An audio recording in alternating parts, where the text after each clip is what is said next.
Hello, good evening, and welcome to the Lower League Show. We're here again as normal. It's Dan, it's Max, it's me, the other chap apparently. How are we doing? Lads? Yeah, all good, mate. All good. How are You're you? very bitter, aren't you? Very bitter. Yeah, well, I've been called the other chap by yours truly over here. Yeah, I'm doing all right. Yeah, bit of a Good, mate. rough night last night with the old dog, but she's doing all right now. She's doing all right. Good. No What's your conversations favourite breed of dog, Dan? dogs. This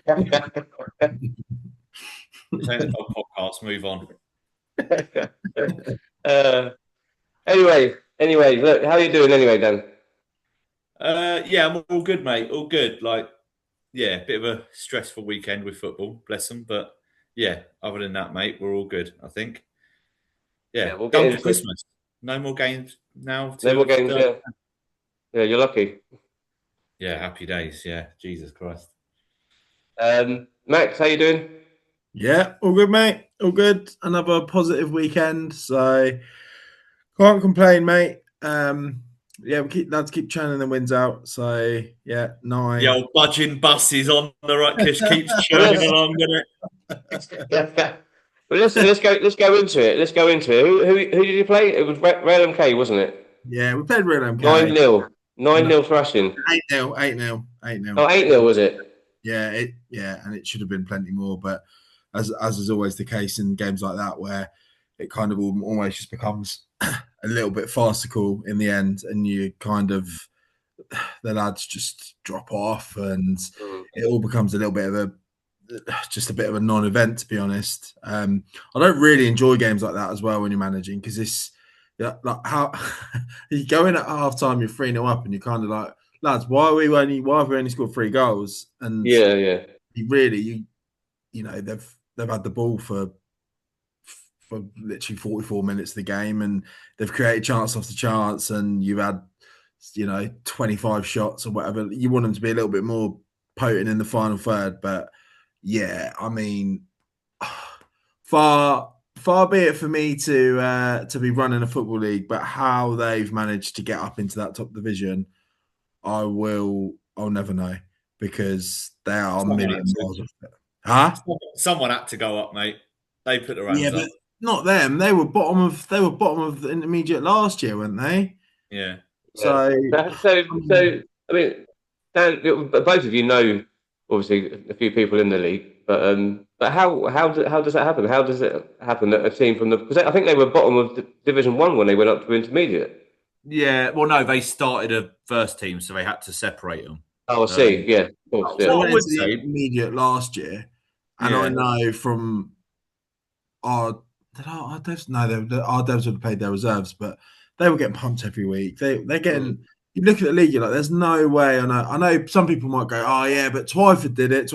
That's a completely different situation where you got a new guy come in, and he genuinely brought across loads of new players that. Yeah.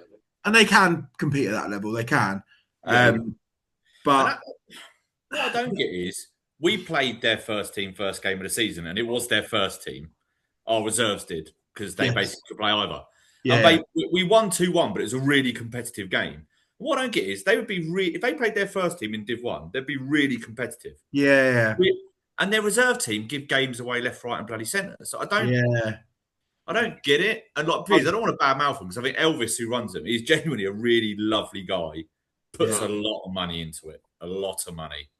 I was going to say, they still get linos and all of that again. Yeah. I was going to say, they're still paying for free officials. Yeah. Mate, he pays for them when games get postponed as well. He sends them the money if a game gets postponed. Does he? Yeah, mate. Yeah. What a guy. Yeah. I'm not knocking them. Like, if you want to try and compete at that level, fine. But you got to come with some ammunition, ain't you? That on Saturday, it's just not fun for anyone. Like, even our boys kind of come off after, and you're like, that was.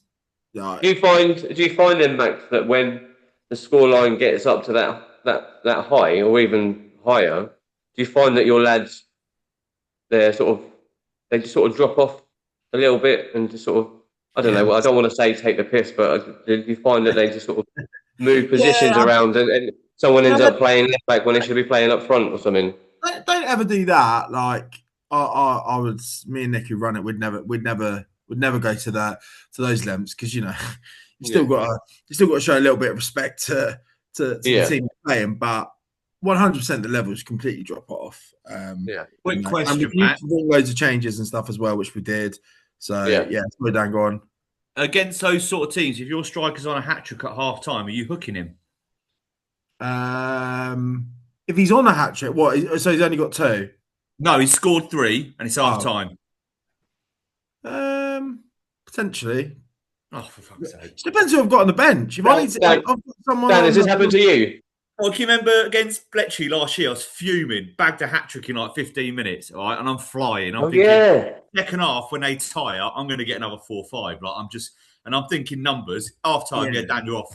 I'm like, you're just a stat padder, mate. I don't know. It just depends what the situation is, to be honest. But I've got people that I can get on and give minutes to, and for me, that's the one thing it's really good about those games is you can just go. Well, I've got lads who've not played much recently. We've had an under 18 lad come with us the last sort of 3-4 weeks, and last week against Horwood came with us, didn't get on. I was like, perfect. I can throw you on now. Get a good half hour under your belt. Like that for me is the one upside to it. You can get everyone minutes and everyone can play and everyone scores and everyone thinks fantastic. The downside to it from a coaching perspective is for a fact that next week you're not playing a team anywhere near that not going to be that bad. So it's a tough one. I get it. The league they're trying to fill spots. They've already lost Will enough out the league now as well. I do get it, but again, I think, well, are you in danger of them going? Well, could he eventually just go, do you know what, this just ain't worth it? I mean, I think that eventuality is always there. That eventuality is always there because obviously nobody likes to lose every week, but they've been in the league for a few years now, and we've said before, we've got to give them some credit for keep turning up every weekend. Even though sometimes they get a bit of a battering. Yeah, I mean, like completely and utterly fair play to them because I don't know if I'd be able to keep doing it week in, week out. It's the paying the money out for the free officials that gets me. I don't understand why he's doing it because they've got everything. You've got VO. You've got a lot. Like, it's a good pitch they play on as well. That's great. It's not bad, is it? They obviously and apparently they don't pay subs either. So no, they don't. No. Like, so we another poacher team in the summer. One of their goalkeeper, I don't know if it was the goalkeeper who played against you Saturday, Corey. He's like the one lad who's English in the whole team, isn't he? Like, I don't think it was him because he was. No, so he used to play at Shanghai, and I think someone just said to him like, because he used to play for another team that folded and went there, and we just sort of said to him, look, if you're welcome to come over if you want, and he was like, nah, sorry mate. He goes, I get paid travel, I pay no subs. Like, and I'm not fair play. Like, that's he gets to play football on Saturday. Clearly, there's no.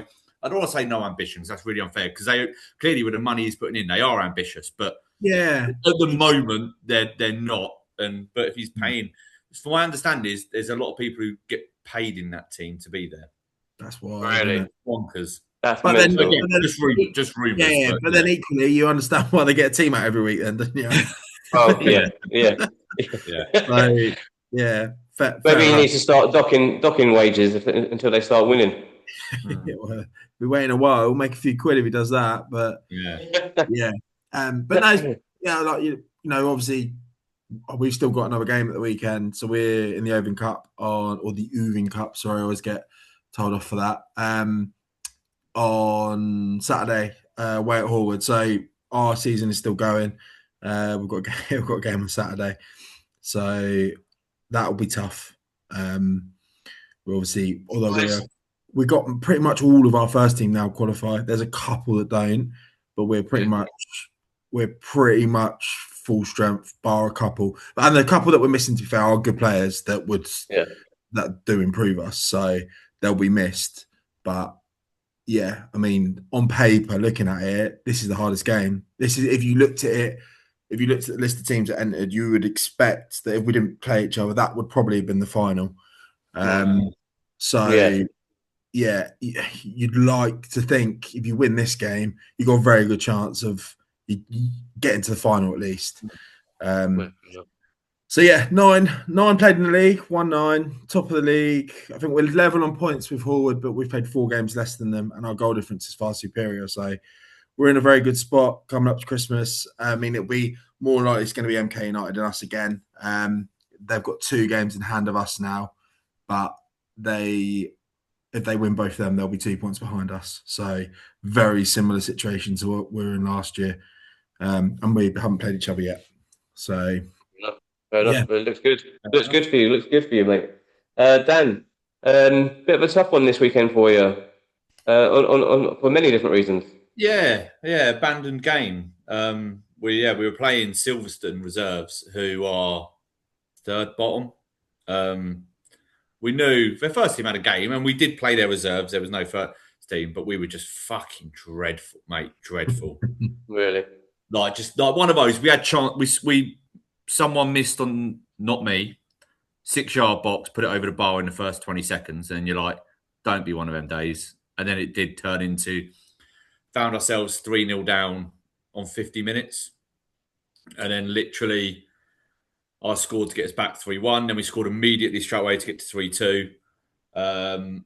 And then literally from kickoff, we had so the rest had 18 minutes plus added left from kickoff. I think they passed it back, lumped it forward. Their striker just ran through and the ball was just outside the area. So our keeper's come out. He can't punch it. And he's headed it. He's pure 50-50. Won the header and they've just followed through. And I think the lad is a young lad as well. He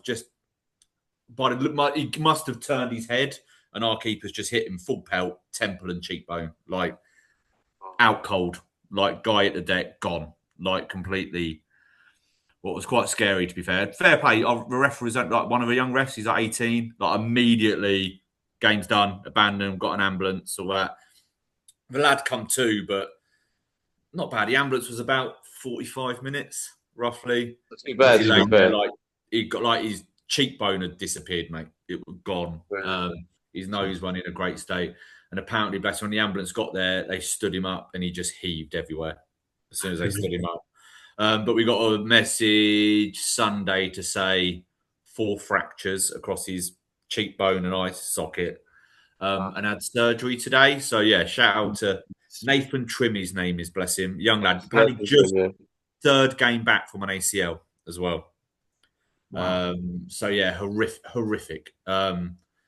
You could tell it's one of those. Like, as much as everyone wants to win, when we come in, no one spoke about result, what's going on, what happens with it. It was quite scary. I think we all really, when they were like, even though he was sick, he got up, he's in the ambulance, he's talking, he's all fine. It was a bit more okay, right? Because it was sick. Oh, it was sickening, horrible noise. But yeah, so I have to admit, because again, we go on to rules and all that. Like me and so Stukely, Silverstone secretary is their goalkeeper for the reserves. Luke, I've known him ages, and we were just chatting afterwards. And he was like, "Do you know the rule?" And I was like, everyone talks about this 70-minute rule.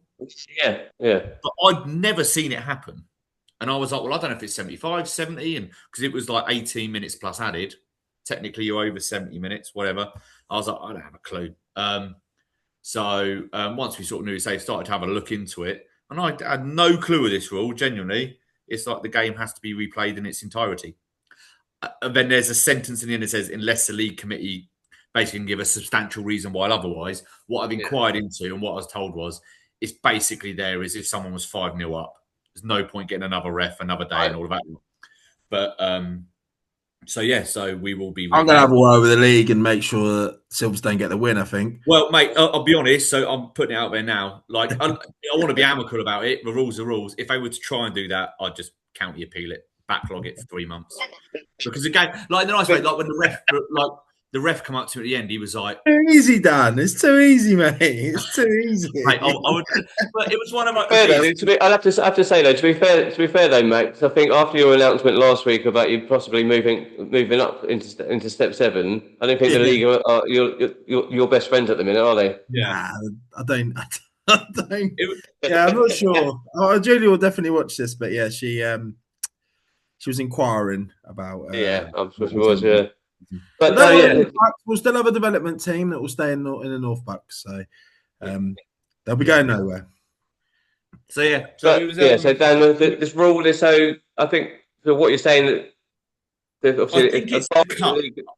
From my understanding, it's the cup rule. I think it's Yeah, league. I think it's stand. I presume I haven't even seen the league rule, but everyone keeps talking about it's 70-minute rules. So it's got to be somewhere. yeah, But in the North Bucks rules, it states for this cup has to be played in the entirety. So what I think like Luke was like after the game is that because we didn't know the rule, we was like, if we have to replay it, we replay it. It's all good. It was a game played in good spirits, and even he said he was like, he goes, I have to admit, I was thinking we're going to do well to hang on here because it was like any game, isn't it? You got a team 3-0 down, back to 3-2, 20 minutes left. All of a sudden, we've got all the energy in the world, and they are like, fuck, yeah. backs to the wall. So, and again, I would have put my mortgage on. We would have gone on and won the game. We were dominant. Like, and we discovered, we didn't know we had a 16-year-old playing at centre half. And halfway through the game, he took a throw in, and we were like, oh, hello. And he's got a rocket. So literally, second half was just woof, woof, just launching it in the box. And we were causing all sorts of trouble. So, yeah. So all I'd say, what we will say is on behalf of us here, we do wish Nathan a very, very, very speedy recovery. Yeah, no, absolutely, absolutely. And to be fair, everyone at Silverstone, like, there's a lady who ran on the pitch. I don't know how she's involved with cover. She's a parent, whatever. She was amazing with him. We all got him covered in coats, things like that. So no, credit to everyone, and thankfully he's going to be all okay, hopefully. So yeah, absolutely. Yeah. Shout out to him and the club, and like I say, hopefully makes a speedy recovery.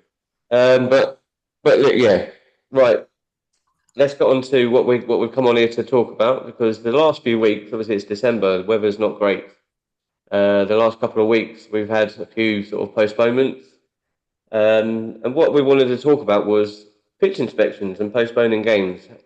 What at our level, what do we think? What should really happen? What do we think should really happen? I mean, Dan, you're obviously club secretary. I don't know if you have any thoughts on this as a club official.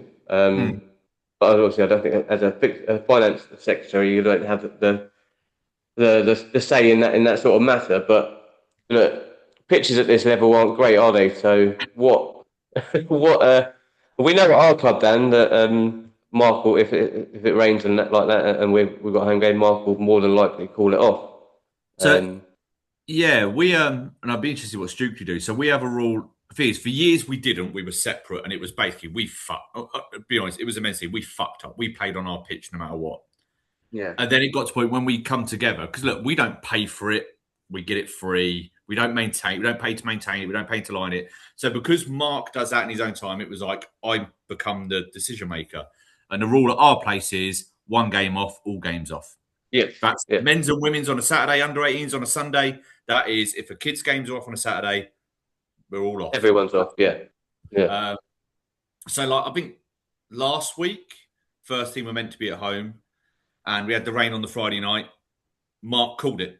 He was like, no one's playing tomorrow. So Mark's always had this rule. And I used to be a groundsman. I'm not sure how true this is, but Mark's always had a theory of if he protects a pitch until January and is overcautious, after January, when the weather's a bit warmer, knock yourself out. Like, play on it all the time. It will repair quicker than it will do before Christmas. What does sort of make sense, but at the minute it's a lot warmer than it's ever been this time of year. So that's our rule at our club. But obviously, we then have teams who have council pitches. We had a game called off against Real MK the other week, Great Linford.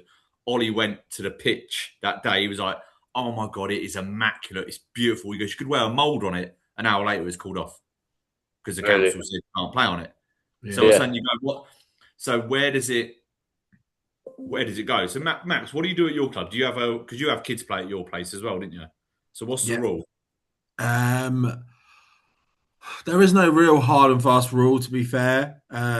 We've got a little sort of pitch committee, if you like. So there's a few of us that are in a little WhatsApp group, and the chairman's in there, and we'll kind of make a decision based on how bad it is, really. So we would probably never call it off the night before, unless it was underwater. Then yeah, we would always leave it until the morning, and then it's sort of between the manager of that team and the chairman. They'll decide whether it's playable or not. Because we play at rec, and you've got different pitches in different locations, and some areas have had more maintenance done to them than others, and some of them have got more grass in them than others. It just depends, obviously, what the pitch looks like. So if we can play and we can get the games on, then we'll always look to do that. But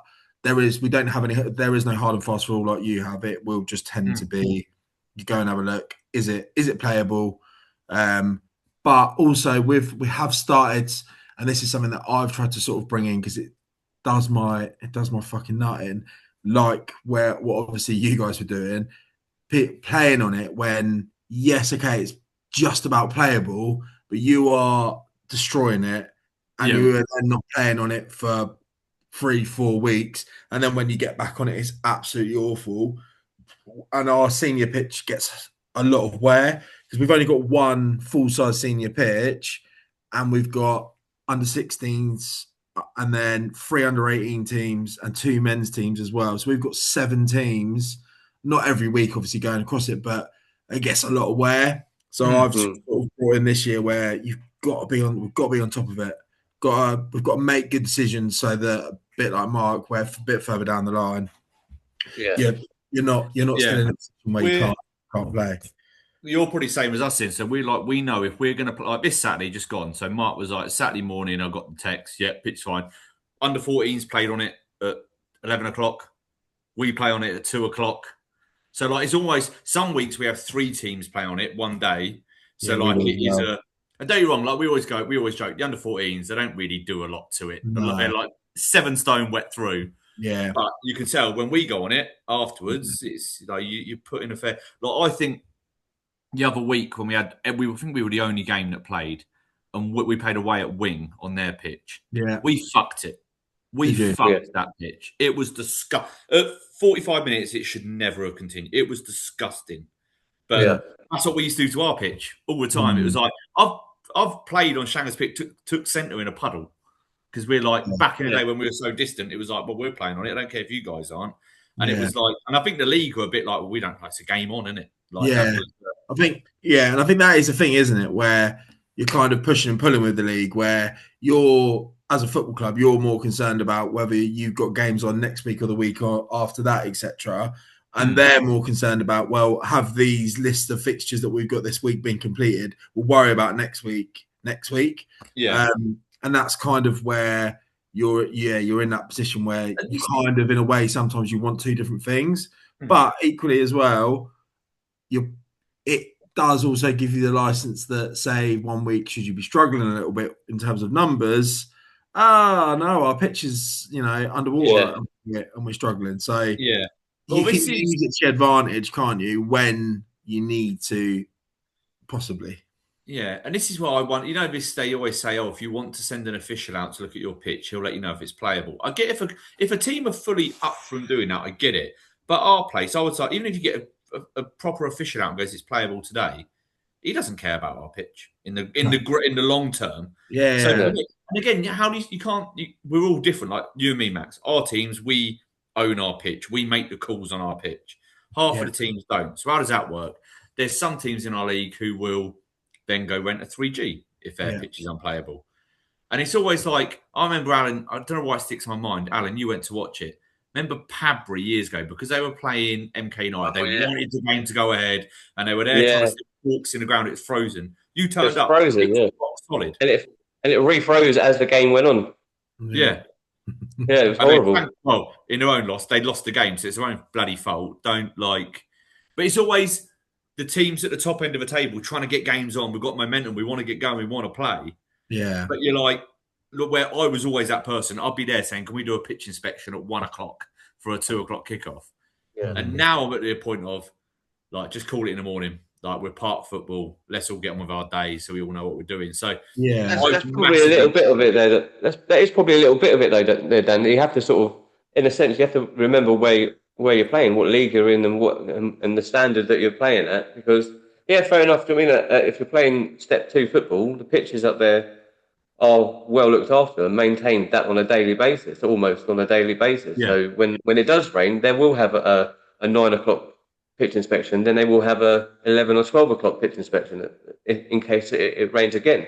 And then, but they've got all the equipment and everything, all the gadgets and gizmos to make sure the water isn't on the pitch. Whereas for us, for you guys, and for us, we don't have that. So it's sometimes look, like with Mark, it's about protecting the pitch. So sometimes doing it on a Friday is the way you have to do it. To be fair, that's the first time he's ever done a Friday. Well, I thought I can remember a Friday night but bear in mind we were away, no one was at home.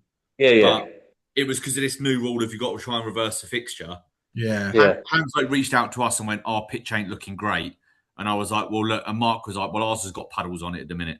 So he was like, even if they drain by the morning, the water ain't going in it. Like, our pitch is clay. He's like, ain't going anywhere.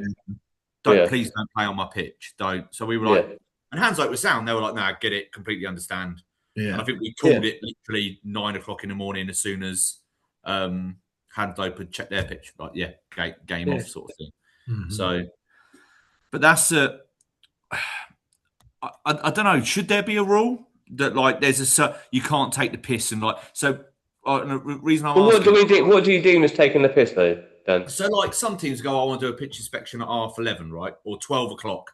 So for example, and Marsh will really understand with this. I said to Marsh, I was like, a lot of our players, Marsh Gibbons probably our furthest away game. Yeah, right. It's like a 45-minute drive, and I was like, in the nicest way. So for me, I have to leave my house to get to Marsh. I have to leave my house at 12. So I'm getting ready at like 11:30. I sort of want to fucking get changed, get me tracksuit, all of that, and then go, oh, by the way, we're not playing at 12 o'clock. Like, make a call. So fair play. The game went ahead, but Marsh did it at 10 o'clock, and they were like, game's going on. We're all good. Yeah. But we agreed it between the two teams. This is when we're going to do a pitch inspection. Job done. But like, and I get it. This is what I say, do you have a rule or do you just allow the flexibility of, like, if we're playing Stukely, it's not too bad, 25 minutes maybe. So you could probably agree between you, let's do it at 11 o'clock. We all know where we stand. But I don't know, as I'm getting older, I'm a bit like, do it at 9 o'clock. Let us know. I know if I can go to the pub today or if what I'm doing or, can I go watch Newport? Do you find though, Dan, in the group chat with the younger lads, when in this sort of situation, do you find the younger lads are like, let's play. Don't matter. Mate, they would nightmare. Oh, our pitch is fine. Like, well, you ain't the one looking after it, mate. Like, it's like you don't. But that's what I mean. You were like that. You were like that back in the day, but now you're older. Like that last year.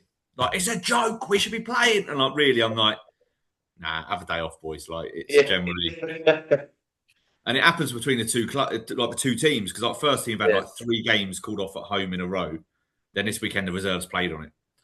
Yeah, and obviously we played this weekend probably because it hadn't been played on in the previous weeks. That was probably the reason we got on it. But like it's just I've now taken more of a relaxed approach to it. It will be you're going to play the games. It's just going to be what it's going to be. But I'll say in recent years, I don't know about you, Max. I've not. Our first team have suffered this week. It's their first game in 5 weeks. Is it? But I can't remember too many. I think reserves have had 3 postponements this year. But by Christmas, I don't think that's too bad, to be fair. Not too bad, to be fair. And like you said, Dan, it's been quite a warm sort of December anyway, even with the rain. Yeah. Oh, mate. Well, my job's selling electricity, like energy to cars. We know cars use more electric in the winter. It's killing me at the minute, mate. It's so fucking warm. I want -4, mate. So then the EV batteries drain quicker. I sell more kilowatt hours. Fucking happy days. But at the minute, it's a nightmare. It's warmer than ever. What makes you wonder is, are we going to have really cold February and March? I think, so who knows, mate? We will. But it does. I think it does need something to. Because again, how do you stop it? Because as Max said earlier, you've absolutely had games where a team's called it off, and you're like, you're fucking struggling. You're struggling for a team. Because we've had it before. We had it with a Leighton team who they called it off, and we were like, literally straight away, don't worry, lads, our pitch is playable. Come play at ours. Oh no, we've already let lads know game's off. So sorry. They fucking didn't have it. No way they had a team, and they tried to leave it till like 11 o'clock. And we're like, our pitch is playable, it's fine. They leave you on red on WhatsApp until the last minute. Yeah, fucking bollocks. But I think that's just part and parcel of the level we play at, isn't it? That's just what happens. Yeah, no, absolutely, yeah. Teams especially at this time of year, teams will struggle to get numbers. Due to cold, and especially as Christmas gets closer, then people start going away and doing other things, and which is something that I've had to deal with. But But Max, do you think that there should be a sort of a hard and fast rule within the league to sort of counter this, or is it, or we leave it to individual clubs? I think Dan's right about there probably has to be some sort of cut-off time where you go, I need to know by 11 Yeah, if this game is going ahead or not, because by 11. To be fair, you know by 9, don't you? Really, yeah, 8 in yeah, the morning. If your pitch is frozen, you know if you're playing on it or not. It ain't yeah, not mysteriously 4 and out in an hour, or yeah, if it's underwater, it's underwater. You know if the pitch is playable or not. yeah, So, but to be honest, you probably get clearer answer from council pitches because they tend to on a Friday will go yay or nay, wouldn't they? Yeah, they're yeah, on. No, they're not. So those pitches probably don't matter as much. But yeah, I suppose it's difficult because you get some teams play at schools, and how does a school do it? yeah, It's probably quite hard to have a really hard and fast rule around it because everyone's situation is different. We're in a quite privileged position where we are in control of our own pitches and we can make the decision and make the call. Whereas MK United, for example, I know we were supposed to play them around Christmas time last year, and it was quite bad and wet, and they called the game off. But again, they didn't call it off till about, I think it was like 11:30, 12 o'clock by the time they'd actually called it off. So and our devs were playing at home, so we couldn't switch it. So yeah, I think thing is as well. You probably, and I think I mentioned it last time we were on. You get to the point where you can get quite tactical about it because, say, we've played MK United at home already, and then we're supposed to play them away, and their pitch isn't playable. Well, they're in all likelihood aren't going to want to come and play us away again when it's us to. So you can just get to that point where teams are just trying to play with the rules in order to the outcome that they want. But at the end of it's hard, isn't it? Like we all know how much money it costs to maintain pitches, and you need a lot of gear, and most clubs don't have it. So this is the thing I told Alan about this. So there's a friend of mine at work lives in Hereford, right? And they do something a bit quirky and different where their league, and I would say to North Bucks, take a look at this. Their league made a deal with a 4G pitch in the county and basically booked it for like when it comes to like December, January, booked a couple of Wednesday, like a Tuesday and a Wednesday and a Saturday. And basically they book the pitch, do a deal. And then if there's teams that are miles behind with fixtures, the league put on a game on those pitches. So look, it will cost the league money. But when we go to these AGMs and you either got 10 grand in the bank, you could put a bit towards this. And they basically say to the teams of, right, Dingshanger Stukely, you guys have only played 6 games. Everyone else has played 11. Your game next Saturday is going to be played on the 3G. And then you're going to play on the Wednesday night on the 3G to get your fixtures through. Yeah. And they do that. What I was like, it's not a bad idea as well, really. And then also and what made me laugh is we talk about now, teams are falling away. They're struggling for players. They do a thing now to keep players in the league. They run their vet season from May to September, and then their Saturday league, September to May, is normal to try and get as many players in to play at that time.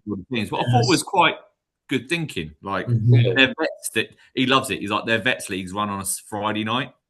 Okay, they play them all on 3G. He's like, don't worry, it's Hereford. He's like, we've got like 8 teams, so it's literally like play it. But I was like, it's a different way of thinking of how we're going to get fixtures, how we're going to get players playing. Yeah.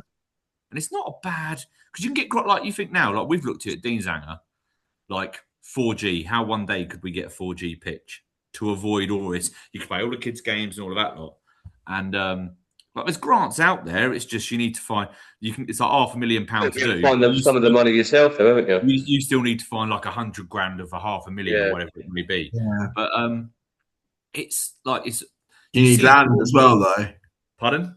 Would you need land? Well, the thing is with ours, we've sort of got land. Okay. It's how do we we'd need to do a lot of leveling out, but like you could do it. We've got the space for it. But again, like how do you who's going to give us 500 grand. who's going to give us 100 grand? But you see more and more non-league clubs do it, aren't you? Just move to a 4G, and it's just they just rent it out then, didn't they? It just becomes a money making machine. So I completely get it. Like Hemel do it, didn't they? They turn theirs, because I played on Hemel's pitch when it was grass, and now it's Astro, and because AFC Welling play there. Well, had played there a few times, hadn't they? Are they? With all their ground saga they've played there a few times. I've seen. And then everyone moans that they cause injuries and ACLs, and so. Oh look, yeah. I mean, I get why clubs want the 3G pitches in, because, like Dan said, it negates sort of the bad weather, helps you through the bad weather, and obviously it's a money spinner for clubs as well. But yes, look, you do still get the odd ankle, knee injuries from it. But I heard the other week that there are actually special boots, the special studs that you can buy especially for 3G pitches. Oh mate, could you imagine telling your players that? Can you buy a cup? Can you buy a pair of boots? I know. You're going to play.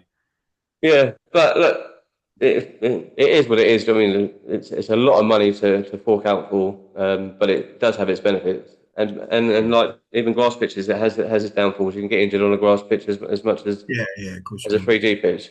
But I think the main thing for clubs doing it is to get the money for renting it out for other teams and stuff like that. So, but look, let's move on. We're gonna end that there. And just before we close up, Dan, we've got. Are we gonna tease our future guest? Yeah, we've got. Who have we got coming on? Full name, but yeah, we've got a friend of mine who's agreed to come on, who has played Champions League and Europa League football. So former pro, retired now. Play one game for Woburn. He's played one game for me. So yeah, I think I told it on the radio tonight. A famous story of he played. I don't want to be called out by that social media guy for like, what's his name, who calls them out like, come up to the stage, front and centre. But I'm pretty sure it was played against. It was either Besiktas or Fiorentina in the Europa League. He played against Malouda. Someone can fact check what team it was he played for. Played against Malouda on Thursday night away. And on Saturday afternoon, he played as Alex Smith in the Beds Prem, Step 7 for Woburn. And I was trying to find who it was we played against. It begins with S. We played over there. And he plays Alex Smith. Broken. Bear in mind, his name was Alex Smith. He's not English, he's Cypriot. His English was broken at best. So how they thought he was fucking Alex Smith, I don't know. Had an absolute fucking worldie. Was as you would do, going from Europa League to Step 7. He was fucking brilliant. And we were shit at that level. We were like bottom of Step 7, and we were playing a team who were top. And all of a sudden they're like, how have they got so good all of a sudden? And although we only drew the game 2-2, bear in mind we lost like 12-0 to them in the beginning of the year. Like they could tell it was like, what the fuck is going on here? Like, who is this player? What the fuck? And he is, bear in mind, he's a winger, so he's like 5'6", 5'7", like quite short. And he's got big lads just bouncing off him, and he's just like chop, chop, chop, chop, chop, chop, run through. It was quite embarrassing, really. It was a bit of a So, and it's on his Wikipedia page. Although he played 2 games for us, he played like a year later. Well, I'm surprised I'm actually surprised. I've looked at his Wikipedia that you shared on the group chat. I'm surprised he's got 1 appearance on it, considering he didn't play under his own name. That name, he weren't registered with us. So, he had I didn't realise his career was quite. So we'll read it out for the guests. He's had quite a. So I met him. He was and I'm pretty sure you can look into his.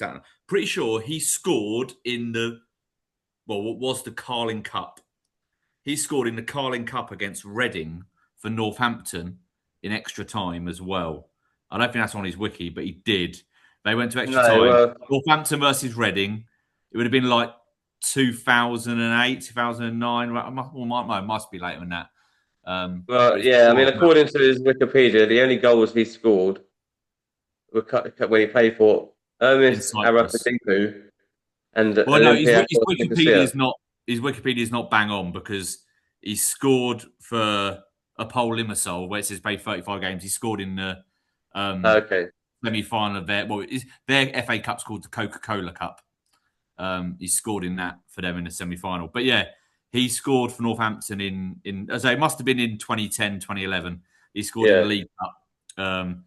Played for Limassol. So his dad is the most capped ever Cyprus international.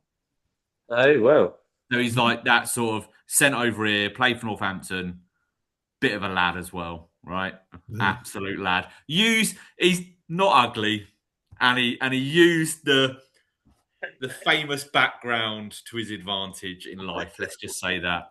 And he's played for Apoel, they're always in the Champions League, or they were regularly in the Champions League. So I think his claim to fame was he was on the bench in the new camp. I don't think he actually got on, but he was on the bench in the new camp in the Champions League.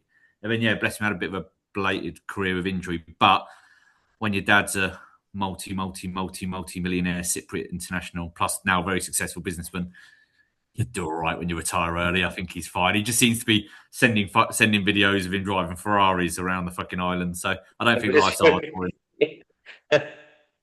But yeah, it'd be interesting to have him on. And I don't know if he will do. I'm really interested to see. So, and I won't say on here because I'll ask him to talk about it. And if he doesn't, like fair play. And just see him talk about money because it's funny to like playing at the top level in Cyprus. I know what he was on per month. So he'd always talk about it as a monthly salary. But I think people would be surprised what the money is, even in that level. Like it's still, pretty good. Good for us. Probably people nowadays probably go it's a League Two salary, but like still good. Like, and you're paying your probably a step 4 salary now, mate. The amount they're all getting paid. Probably, mate. Probably not far off. But yeah, he said he'll come on, so we're prompting it. Hopefully, he fucking does now. But hopefully he does, yeah. So that'll be in the new year. That'll be in the new year. So so we're looking forward to that one. Right, guys, that's it. We'll end it there. Thanks for coming on again. Another great chat with you all. It'd be interesting to know, like Dan, obviously, what you said about the Hereford League. It'd be interesting to know if other leagues, because obviously we know the North Bucks League don't do it, but it'd be interesting to know if other leagues around the country do sort of operate on a similar sort of basis around the winter time. So if anybody is associated, does listen to this, associated with other leagues around the country, if you do listen, then let us know, and it'd be interesting to hear. But look, guys, thanks for coming on. Thank you. I enjoyed it. Dan, lastly, before we go, Dan, you didn't answer my question before. What's your favourite breed of dog? I don't get pets. Although I am looking at, I want to get. You don't get pets. Purely for the kids, I want to get a British Bulldog, but like because I hear they're really lazy, sleep all the time, and you don't have to take them on short walks. Yeah, but like it won't. I'm going to be abundantly clear. It won't be fucking. It's not as important as a family member. It's a fucking dog. We'll see. You get it. We'll see. Mate, we'll see. Mate, I grew up with them. I had 5 cocker You're going to be. I'll tell you what, Dan. You're going to get this dog, and you're going to be in one of those videos that says, "Dad never wanted a dog in the beginning," and it's just a video of him going. I grew up with dogs. Dan's best friend. And it was always whenever one of the dogs come to the end, just put it down. It's a dog. Like it doesn't matter. Oh God! Can I? I don't know if I can leave that in. Do you know what upset? No, it's not. I get people love them and their pets. What drove this hate for it is someone once asked me about, you got kids, and I go, yeah, I've got an 8-year-old and a 10-year-old. They go, I've got one. It's a fucking poodle. I'm like, it's not your kid. Don't fucking tell me it's your kid because. What I've said when I always go back to, and I hate when I say it, and I go, if someone told you it's $100,000 to save that pet's life, you wouldn't pay it. Much you go, yeah, I would. You fucking wouldn't. You'd go, of course, yeah. Your kid, I'd kill someone to save my kid's life. But dog, be like, off you go. Be buried at the bottom of the garden. Like it's not. They are wonderful for people, and dogs do wonderful things, and I grew up with them. They're lovely. Don't compare it to my children. That's just where that level of love, I just don't get it. It's different. Right, okay. No one is comparing it to your children, mate. Don't worry about it. No one is comparing it to your children. Well, no, and I think the other thing is my dad loves his dogs more than he loves me. I think that's where the hatred comes from. Oh, there we go. Yes, there we go. That's why. That's the real reason. Yeah. Tell us more. Tell us more. The therapy session now. Oh God! Right, lads. Well done tonight. Thanks a lot for coming on. Thanks to everybody for watching us on YouTube. Don't forget to like and subscribe. We'll be back very soon with another episode. See you all soon.